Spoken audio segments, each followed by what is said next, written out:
Assalamualaikum warahmatullahi wabarakatuh. Bismillahirrahmanirrahim. Alhamdulillahirabbil alamin wal islam ala sayyidina Muhammad sallallahu alaihi wa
kabar gembira oleh malaikat bahwa Allah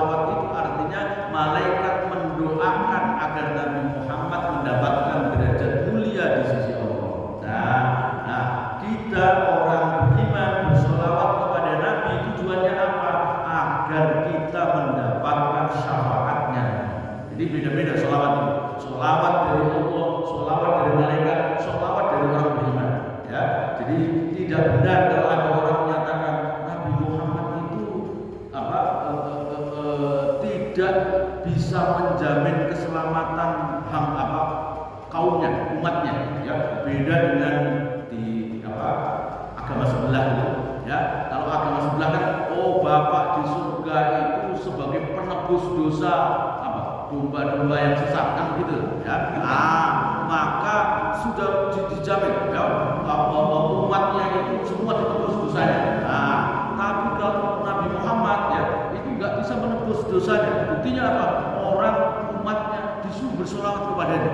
Bersolawat berarti mohon ampun, dia bersalah. Biar diampuni oleh Tuhannya, maka umatnya disuruh untuk bersolawat. Nah, ini sama sekali tidak benar, ya. Jadi Nabi Muhammad, kita baca solawat kepada Nabi itu bukan untuk Nabi Muhammad, tapi untuk diri kita. Allah sudah berjanji bahwa Allah memberikan rahmat penuh kepada Nabi Muhammad. Ibaratnya itu, ya, Nabi Muhammad itu misalnya, ya, diibaratkan seperti wadah, ya, tandon airnya sudah penuh. Nah, orang baca sholawat itu semakin banyak air itu terisi, walaupun sudah penuh.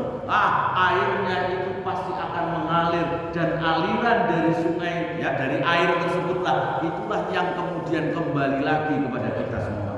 Jadi bukan kemudian Nabi punya dosa, Nabi kemudian tidak diampuni oleh Allah, kemudian umatnya disuruh minta ampun agar Nabi itu dirahmati. Enggak. Allah sudah berjanji, Allah bersolawat kepada Nabi. Artinya apa?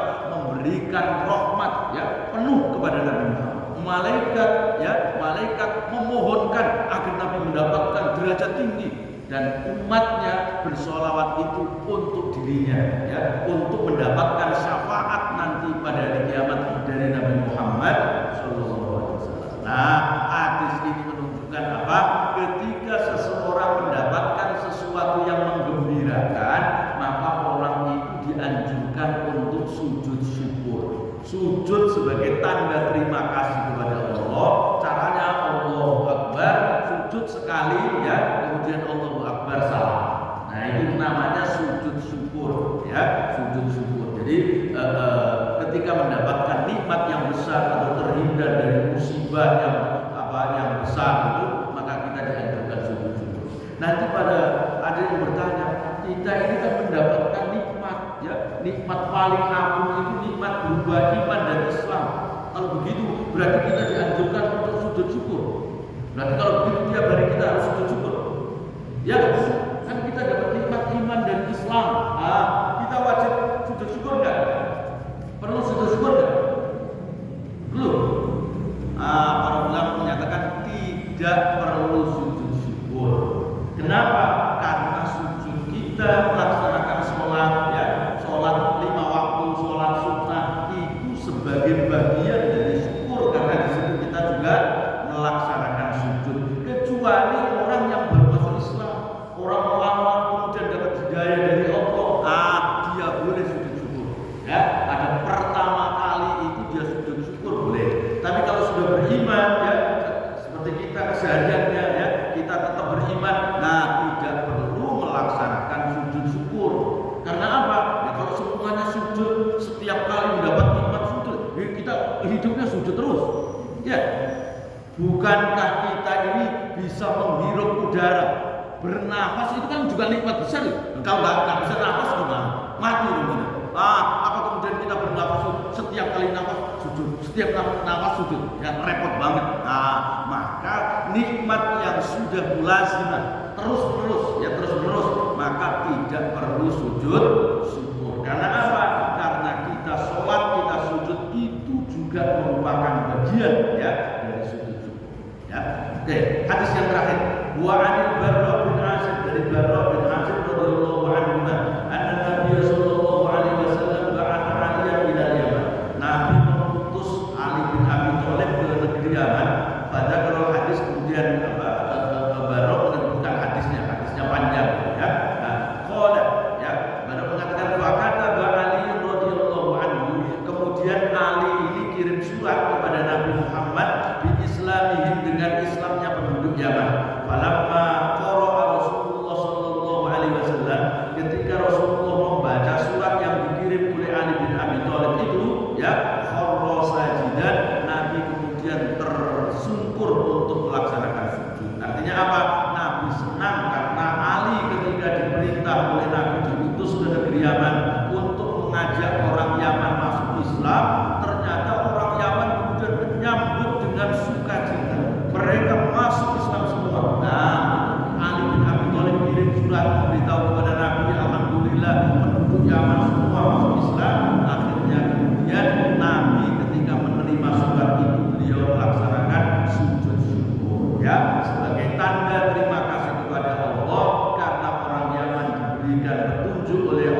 sehingga mereka masuk Islam semua. Nah, sujud syukur itu sama dengan sholat, ya, yaitu butuh dia harus dalam keadaan suci, harus menutup aurat, kemudian menghadap kiblat, ya.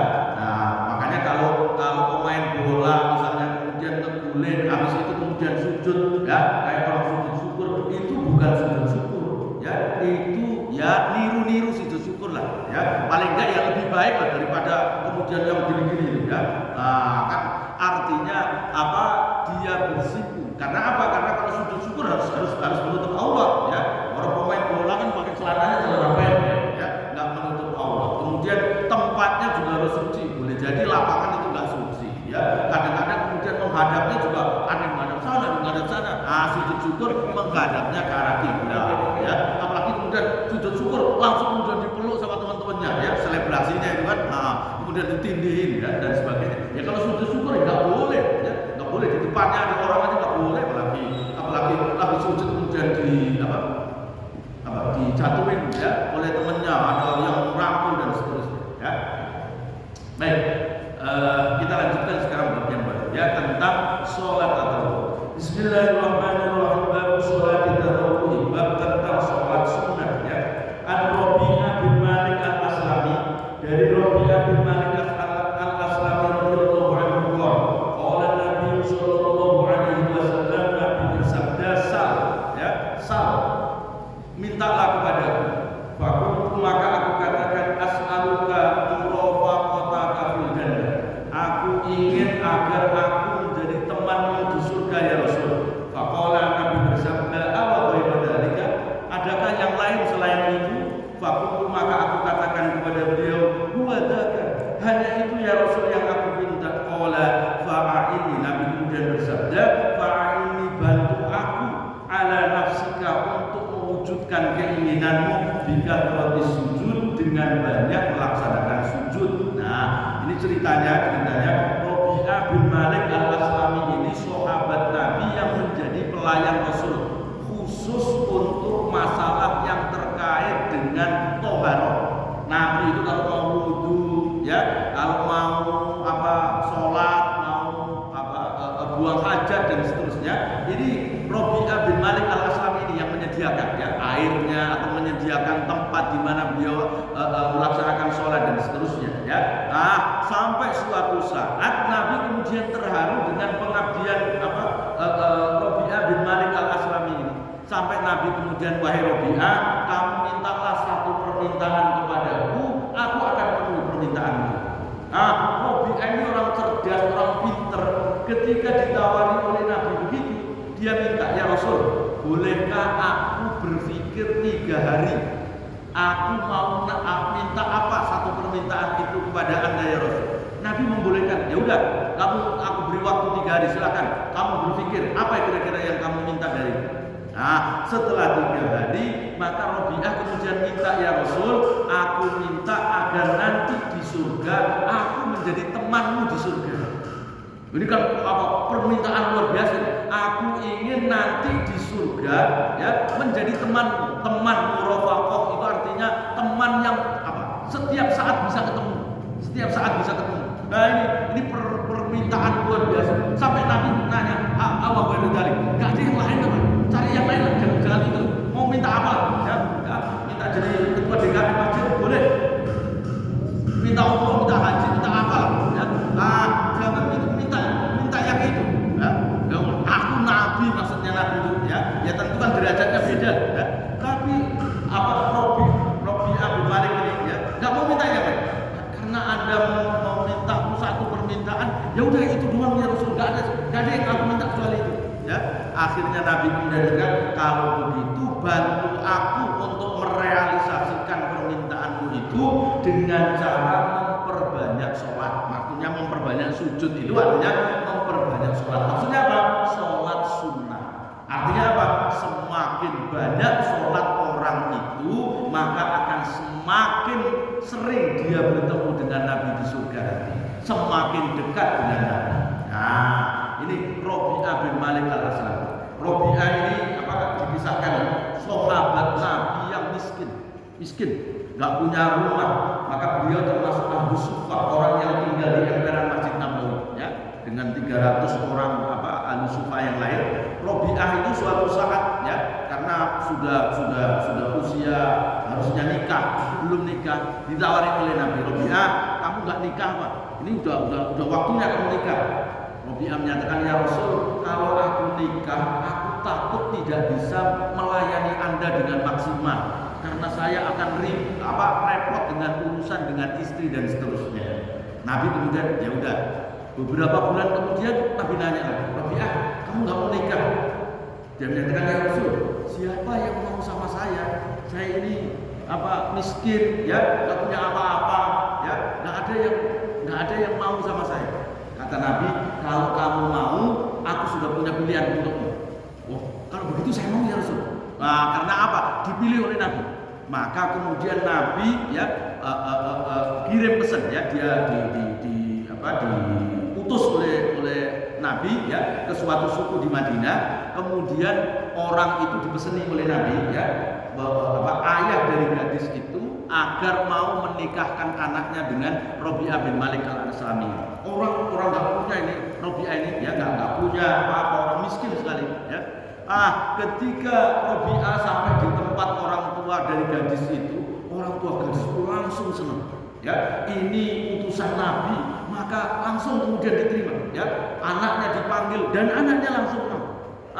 Robi'ah sampai terheran, ini gak kenal gak apa dengan Robi'ah ini, ya, tapi sahabat itu langsung mau. Dan ini orang luar biasanya. Kalau zaman sekarang nggak ada orang datang kemudian mau melamar, nanya, biasanya kita nanyanya apa pekerjaanmu, kan gitu, ya, pekerjaanmu apa? Nggak datang mau melamar anak saya, punya pekerjaan apa, kan begitu. Ini orang nggak nanya apa-apa, pokoknya langsung terima saja. Anaknya dipanggil, ditanya, mau nggak nikah sama Robi'ah? Mau. Kalau Nabi Muhammad yang pilih kan mau, udah langsung. Akhirnya kemudian Robi'ah ini datang kepada Nabi sambil sedih. Nabi nanya, kamu ditolak? Enggak ya Rasul, cuman saya terharu. Kok ada orang nggak kenal nggak apa, ya, anaknya disuruh menikah dengan saya, kok langsung mau? Anaknya mau, orang tuanya juga mau. Ya, maka dia sedih. Terus kamu sedihnya apa? Ya Rasul, saya masa mau menikah, saya nggak punya apa-apa. Yang bisa saya berikan apa? Ya, saya nggak punya apa-apa yang bisa saya berikan. Akhirnya Nabi kemudian mengumpulkan para sahabat. Adakah kalian yang mau menyumbang untuk mas kawin dari Robi'ah? Dikumpulkanlah banyak emas, ya, emas, kemudian makanan, ya, gandum, ya, bawa beberapa gandum, ya, dikumpulkan oleh para sahabat, dibawa oleh Robi'ah bin Malik ke calon mertuanya, datang dengan bawa emas, ya, dan perbekalan itu. Mereka sangat senang sekali. Wahai Robi'ah, kata bapaknya itu, ya, seandainya kau nggak bawa apa-apa pun kami terima kau dengan lapang dada, apalagi kamu membawa segini banyak, ya, senang semuanya, ya, senang semuanya. Maka kemudian Robi'ah, ya, sangat senang mendapatkan sambutan hangat ini. Pulang ke Nabi, sedih lagi. Robi'ah sedih lagi. Nabi nanya, kamu sedih kenapa Robi'ah? Kok sedih lagi? Apakah mereka nggak berkenan menerima pemberian emas dan makanan darimu? Dia menyatakan, ya Rasul, mereka sangat senang, mereka bersyukur, ya, aku membawa sekian banyak. Kata Robi'ah, cuman kami tidak bisa melakukan walimah, ya, walimah, resepsi lah, ya, resepsi, nggak resepsi.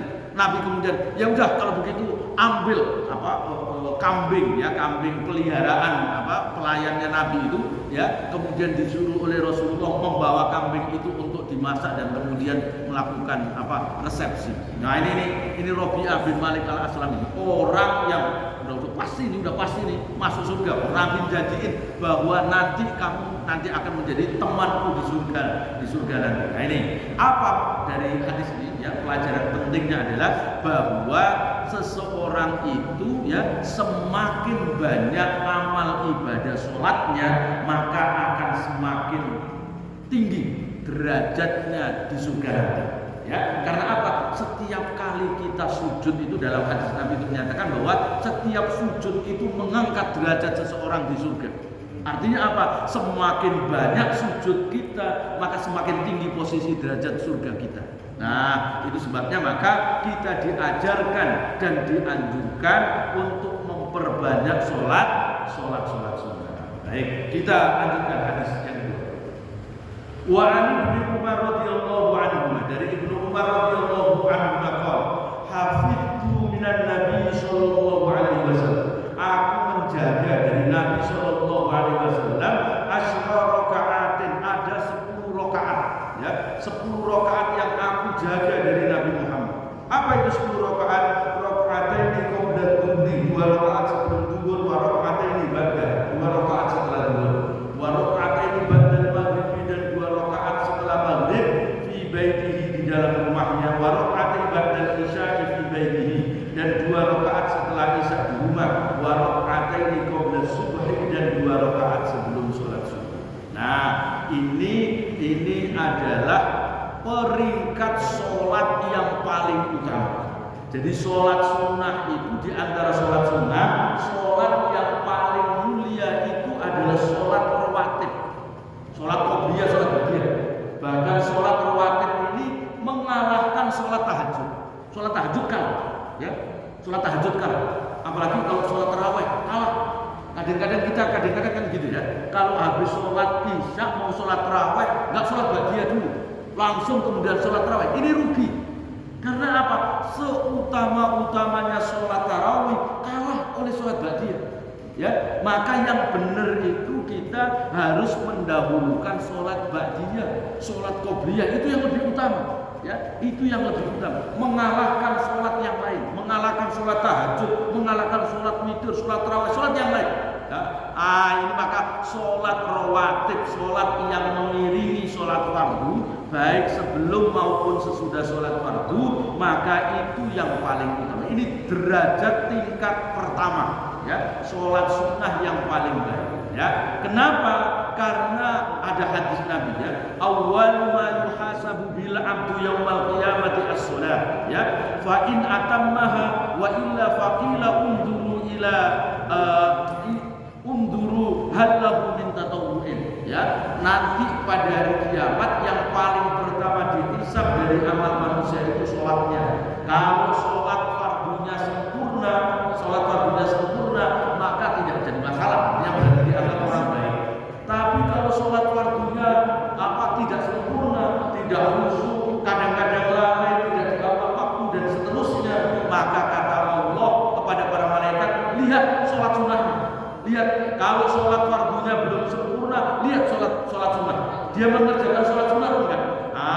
Kalau seandainya dia sudah rajin mengerjakan sholat sunnah, maka tutuplah celah, ya, kekurangan sholat fardunya itu dari sholat sunnah. Nah, ini artinya apa? Bahwa sholat sunnah itu sesungguhnya merupakan anugerah, merupakan bonus dari Allah untuk kita. Jadi bukan sebaliknya. Kita kadang-kadang habis sholat fardu malas sholat sunnah. Toh sudah sunnah aja. Kadang-kadang begitu. Padahal ini mestinya hadiah, ya. Ini hadiah, pemberian bonus tambahan. Kita itu kalau punya dapat gaji, kemudian dikasih bonus, ya, atas kerja kita kan senang. Mestinya begitu.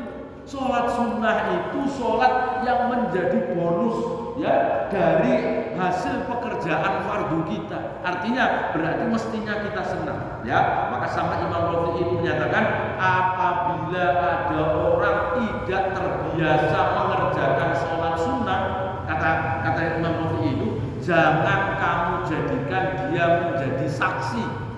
Saksinya itu ditolak, turut asy-syahadah, ya, ditolak kesaksiannya. Kalau dia jadi saksi maka ditolak.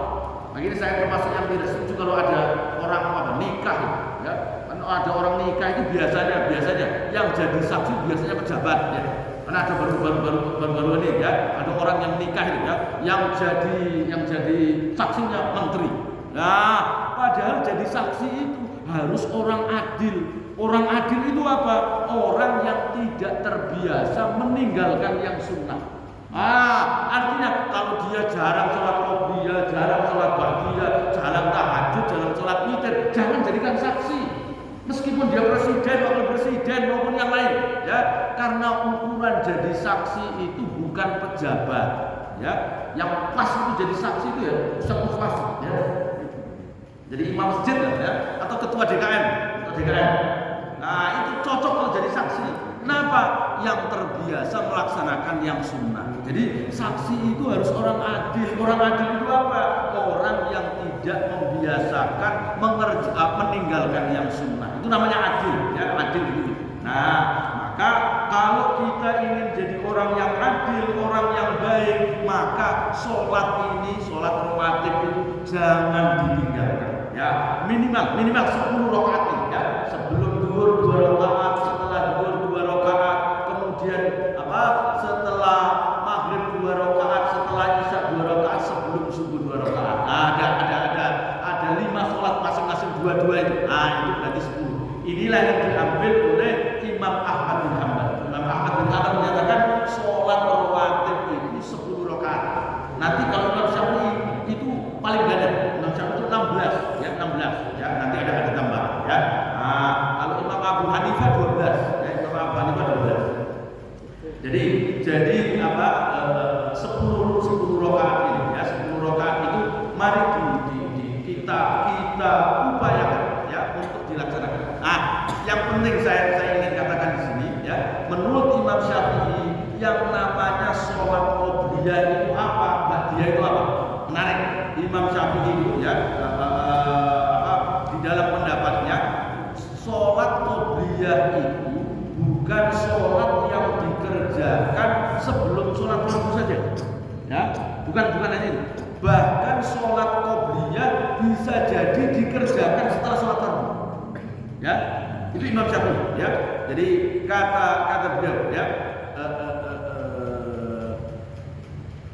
waktu as-sunnah waktu sunani allati qabla al-fariidah bidkhuli waqtil fariidah wa yabqa waqtuha ma lam yakhruj waqtul fariidah. Ya, yang namanya sholat qobliyah itu adalah sholat yang dilaksanakan ketika sudah masuk waktu sholat. Jadi kalau sholat qobliyah itu adalah sholat yang dikerjakan setelah waktu sholat. Misalnya sholat subuh.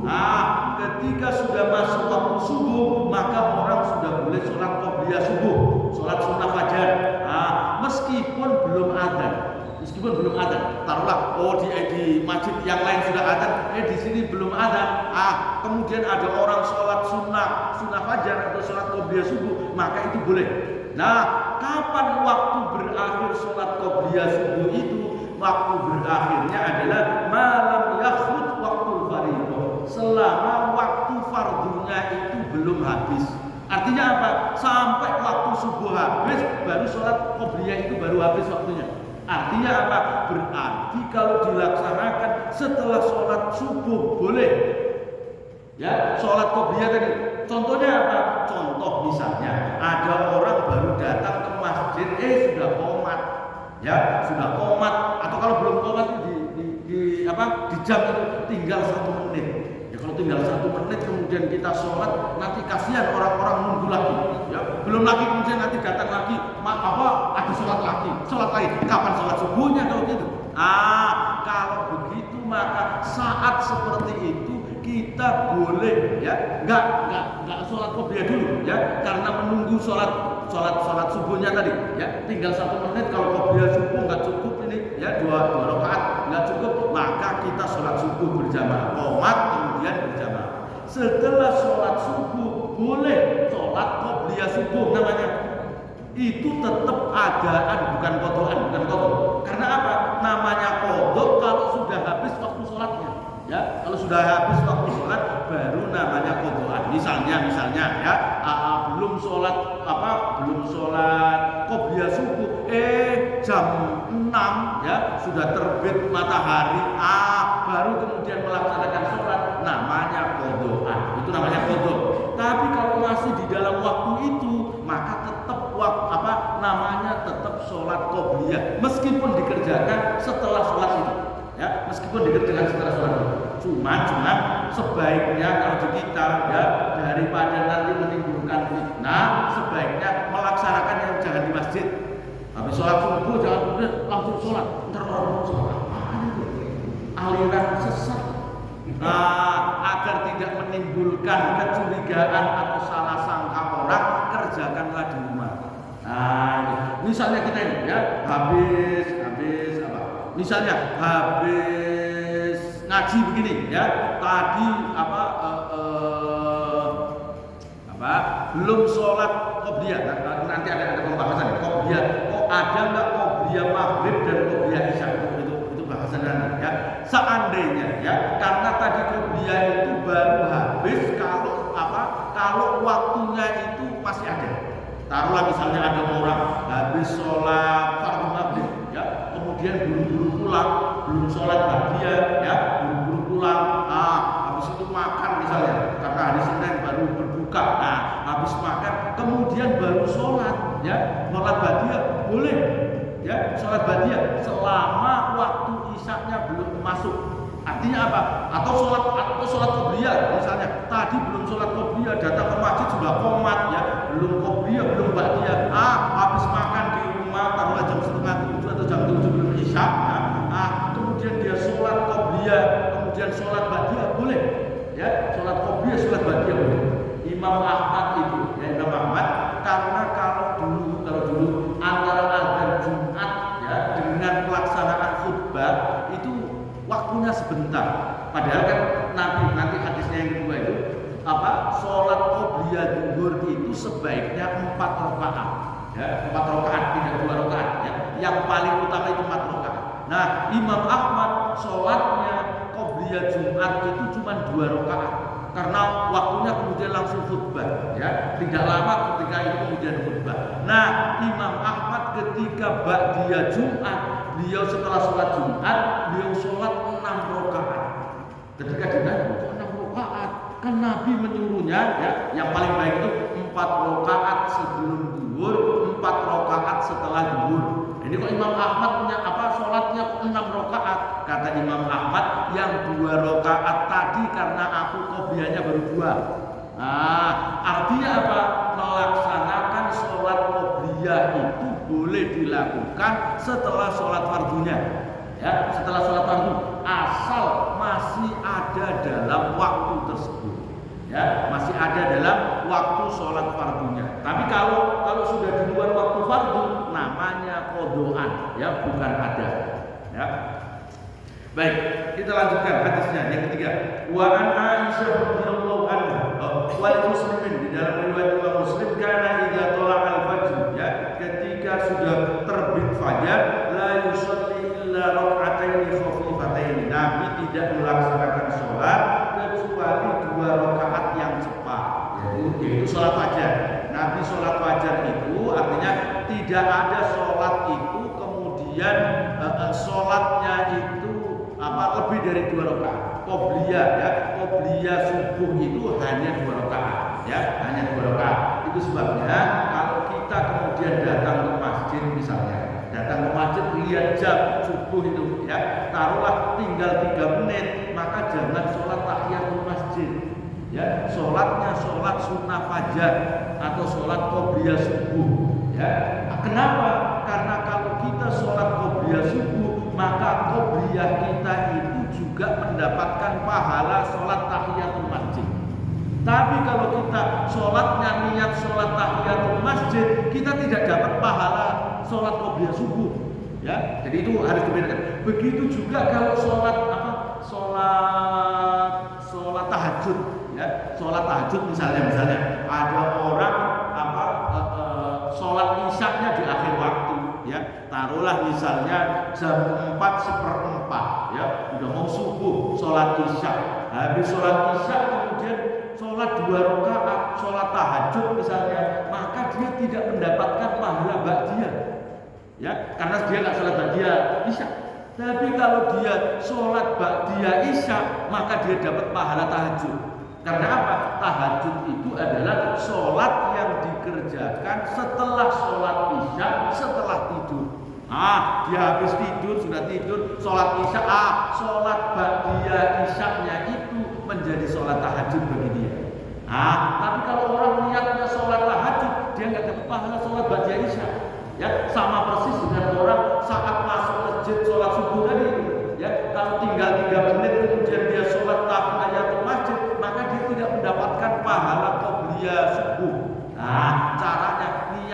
qobliyah, tapi nggak boleh kemudian niatnya double.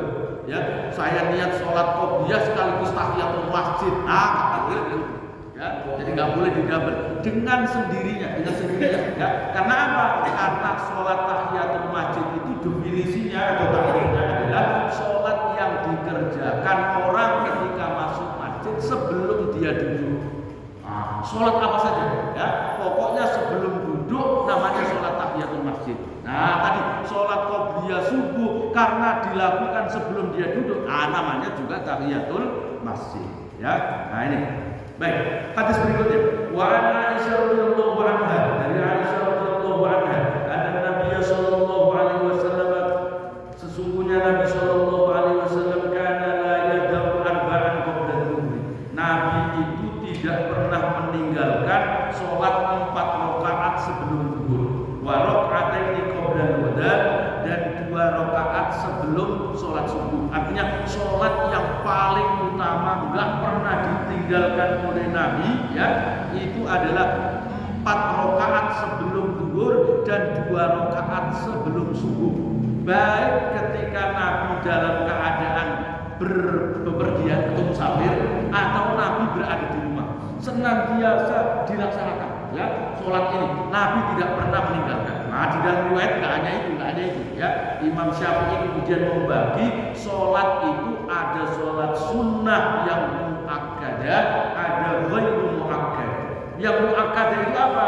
Ya itu kalau menurut Imam Syafi'i 16, kalau menurut Imam Ahmad 10 tadi itu, ya. Kalau menurut Imam Abu Hanifah 12, ya, 12 rakaat. Yaitu tambahannya yang tadi 222 tadi itu ditambah zuhurnya sebelum zuhur 4, ya. Jadi itu yang 12. Nanti kalau Imam Syafi'i, ya, Imam Syafi'i yang 12 itu ditambah dengan sebelum asar 4 rakaat. Kalau Imam Syafi'i, ya, Imam Syafi'i 4 rakaat sebelum asar. Karena nanti ada hadisnya, ya. Allah itu rahimallahu shalla arba'an qabla al-asr, ya. Allah merahmati orang yang sholat asar qabliyah asar 4 rakaat. Nah, itu yang dijadikan dasar oleh Imam Syafi'i, ya. Jadi ini apa? Sholat sunnah yang muakkadah. Nah, ada yang ghairu muakkadah. Ghairu muakkadah itu apa? Ada bedanya muakkadah dan ghairu muakkadah. Kalau muakkadah itu sholat sunnah yang Nabi nggak pernah meninggalkan. Kalau sampai Nabi meninggalkan karena terpaksa, maka beliau qadha, beliau ganti. Kalau terpaksa, ya, kalau ada udzur. Tadi, ya, saya lupa tadi, ya. Yang kalau orang tadi sholat subuh tadi itu, ya, sholat subuh dilakukan setelah qobliyah subuh dilakukan setelah subuh tadi, ya, itu tetap adaan asal masih waktunya waktu subuh. Tapi syaratnya harus orang itu ada udzur. Kalau tidak ada udzur nggak boleh. Misalnya sengaja, malas deh sholat qobliyah, ntar aja habis sholat subuh baru saya sholat. Kalau niat sengaja seperti ini tidak boleh, ya, tidak boleh. Karena apa? Tadi itu berlaku bagi orang yang punya udzur. Kalau ada halangan misalnya, ya, tidak ada niat untuk menunda sholat, tidak ada niat, orang dia baru bangun kemudian cepat-cepat ke masjid, sudah sholat subuh, maka dia langsung sholat subuh. Habis sholat subuh baru boleh sholat qobliyah, nanti di rumah nggak apa-apa. Nah, tapi kalau nggak ada udzur, dari azan sudah ada di masjid, habis azan subuh nggak segera bangun, ya, tetap aja misalnya zikir atau baca wirid atau baca WA, ya, nggak ngapa-ngapain, baca WA, sampai komat. Nah, habis komat kemudian habis sholat subuh kemudian sholat qobliyah, ini nggak boleh. Karena apa? Ada unsur kesengajaan, nggak ada udzur, nggak ada halangan orang untuk melaksanakan sholat subuh. Tapi kalau ada halangan, boleh, ya, ada halangan boleh. Nah, nanti ada hadisnya. Nabi itu pernah sholat sholat ba'diyah zuhur, ya, dilakukan setelah sholat asar. Jadi Nabi ketika sholat zuhur itu ada orang dari Abu Qais, ya, keluarga dari Abu Qais itu tanya kepada Nabi tentang urusan agama. Kemudian banyak pertanyaannya, ya, sampai sholat asar. Jadi habis sholat zuhur, Nabi belum ba'diyah zuhur, ada sahabat yang nanya urusan agama, pertanyaannya banyak sampai waktu asar. Ketika waktu asar, Nabi kemudian kemudian setelah sholat asar beliau pulang ke rumah. Di rumah Ummu Salamah, kemudian Nabi sholat 2 rakaat.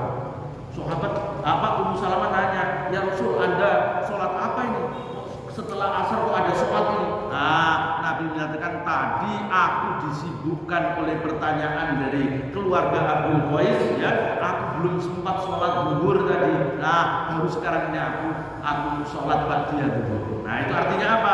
Boleh mengqodok sholat sunnah, ya. Qodok karena apa? Karena waktunya sudah berlalu dari zuhur, kan? Setelah asar baru Nabi melakukannya. Nah, Nabi melakukannya tidak di masjid, beliau lakukan di rumah. Tujuannya apa? Biar tidak menjadi salah paham orang, ya. Nanti orang menduga macam-macam, ya. Nah, Nabi melakukannya di rumah. Wa anha dari Aisyah radhiyallahu anha qala lam yakun an-nabiy sallallahu alaihi wasallam ala syai'in min an-nawafil ashaddu ta'ahudan minhu ala raka'atil fajr, ya. Nabi itu tidak pernah begitu memperhatikan dengan sungguh-sungguh melebihi dari 2 rakaat sebelum sholat subuh. Artinya apa? Sholat yang paling beliau jaga, ya, yang paling beliau jaga dengan sangat-sangat serius itu adalah sholat 2 rakaat sebelum fajar. Sholat 2 rakaat sebelum, dari sholat rawatib itu derajat paling utama adalah 2 rakaat sebelum subuh, ya. 2 rakaat sebelum subuh ini, ya, itu bahkan Nabi itu menyatakan jangan pernah kalian tinggalkan sholat, la tad'u raka'atayil fajri, ya, walau aradtukumul khair, ya, walaupun seandainya kalian itu sedang dikejar-kejar oleh musuh tentara yang berkuda. Artinya apa? Seandainya dalam peperangan sekalipun dikejar-kejar oleh tentara berkuda, tetap jangan sampai tinggalkan sholat qobliyah subuh. Maksudnya apa? Begitu pentingnya sholat qobliyah subuh, ya. Maka Nabi menyatakan bahwa 2 rakaat sebelum sholat subuh itu, ya, itu khairun minad dunya wa ma fiha, ya, lebih baik daripada dunia seisi. Maksudnya apa? Kalau ada orang berinfak, bersedekah dengan seluruh hartanya, ya, masih kalah dengan sholat 2 rakaat sebelum subuh. Ya, kita punya uang miliaran misalnya, kita sedekahkan kepada orang lain dengan kita tidak melaksanakan sholat qobliyah subuh, itu masih kalah oleh sholat qobliyah subuh, ya, masih lebih utama qobliyah subuh dibanding dengan kita infak miliaran tadi, ya. Artinya begitu besar, ya, pahala sholat qobliyah subuh. Nah, itu sebabnya kita, ya, mari kita untuk benar-benar memperhatikan, ya, sholat sunnah ini, apalagi sholat yang qobliyah subuh. Nah, ini masih terkait, ya. Wali muslimin wa raka'atul fajr khairun minad dunya wa ma fiha, ya. 2 rakaat sholat fajar itu lebih baik daripada dunia dan isi. Wa an Ummi Habibah, dari Ummi Habibah, ya, Ummul Mukminin radhiyallahu anha, dari istri Nabi Ummu Habibah ini, ya. Qalat, beliau berkata, sami'tu Rasulullah sallallahu alaihi wasallam yaqul man shalla 12 raka'atan. Nah, siapa yang melaksanakan sholat 12 rakaat fi yaumihi wa lailatihi, dia di siang dan malamnya, artinya sehari semalam sholat 12 rakaat, dunia lahu bihinna baitun fil jannah, maka orang itu akan dibangunkan baginya, ya, rumah di surga, istana di surga. Orang yang senantiasa sholat 12 rakaat, ya, 12 rakaat tadi 70 rakaat, ya, ditambah zuhurnya 2 ditambah 2, ya, jadi 4, ya, 4 sebelum zuhur, ya. Nah, maka orang itu diberikan Allah, ya, diberi kapling, ya, di surga. Nah, siapa yang nggak mau dikasih kapling di surga, ya? Kapling di dunia ada orang rebutan, ya. Ya, ada orang misalnya jamaah masjid ini yang rajin ngaji dapat kapling di Pondok Indah misalnya. Oh, semua orang pasti pada mau, ya, pada mau ngaji, ya. Nah, itu rebutan. Apalagi ini, ya, itu kapling di surga. Ya, itu kan kalau kapling di surga, otomatis orangnya itu, ya, masuk surga, ya. Buat apa kaplingnya doang orangnya masuk neraka, ya? Nah, artinya ini orangnya berarti yang masuk surga. Nah, orang yang melaksanakan sholat 12 rakaat sehari semalam, ya, sholat sunnah ini, maka orang itu dibangunkan istana di surga. Oleh Tirmidzi wa zada, ya, ada tambahan, ya, sholat 12 rakaat itu apa? Arba'an qabla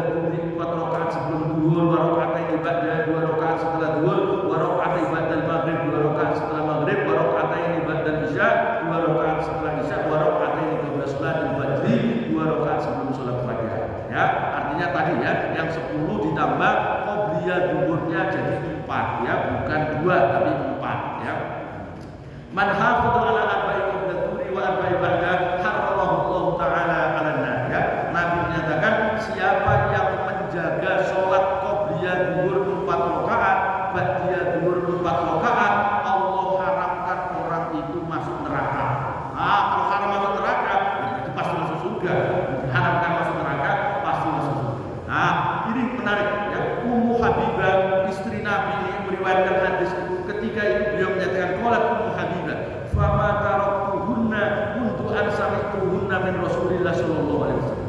Aku belum pernah meninggalkan sholat 12 rakaat itu semenjak aku dengar dari Rasulullah. Artinya Rasulullah menyatakan siapa yang menjaga 12 rakaat sehari semalam maka dibangunkan surga. Kata Ummu Habibah, aku belum pernah meninggalkan sholat yang 12 rakaat tadi. Selalu dikerjakan 4 rakaat sebelum zuhur, 2 rakaat setelahnya, ya, 2 rakaat setelah maghrib, 2 rakaat setelah isya, 2 rakaat sebelum subuh. Tidak pernah ditinggalkan oleh Ummu Habibah. Bahkan beliau menyatakan sampai aku mati mudah-mudahan aku tidak pernah meninggalkan. Padahal ini istri Nabi dijamin pasti masuk surga, ya, tetap melaksanakan qobliyah ba'diyah itu dijaga betul 12 rakaat ini. Nah, kita ini nggak dapat jaminan apa-apa, keluarga Nabi bukan, jaminan surga juga nggak ada jaminan, ya. Maka sudah seharusnya kita bisa